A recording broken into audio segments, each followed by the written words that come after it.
Hello guys, we are back with our next lecture. In this lecture, let us go through law of demand, guys. Okay, so basically demand. So can anyone say me the relation between the demand and the price, guys? So basically, if your price of the product decreases, the demand will increase, guys. Okay, so that's what I have just written here. So demand, if it is decreasing, the price will, sorry, if the price is increasing, the demand will decrease, and if the price is decreasing, the demand will increase, guys, indirectly. So those both are inversely proportional. So that's what we have written here.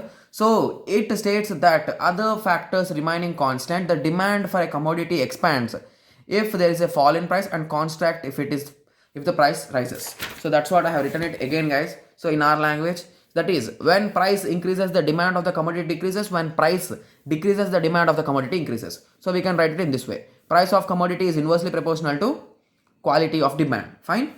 Okay, so if we can draw a small graph between price and quality, guys, quantity. So the demand curve will be in this way.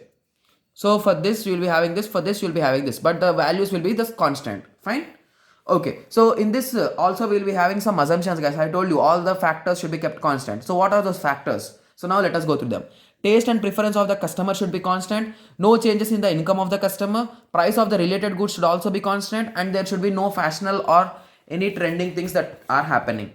Okay, so that is all about the law of demand, guys. So the expectations of law of demand will be in this way, guys. So if the demand is really high, there will be a collision or the fight between the customers, right? So that is, we call it as a war. So that's an expectation war.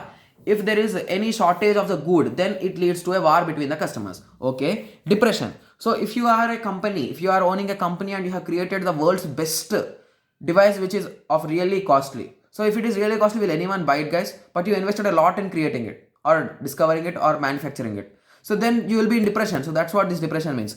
If both price and demand is low, this is because of the lack of purchasing power in the consumers, so that will be an issue. Next, it is nothing but necessity of lives.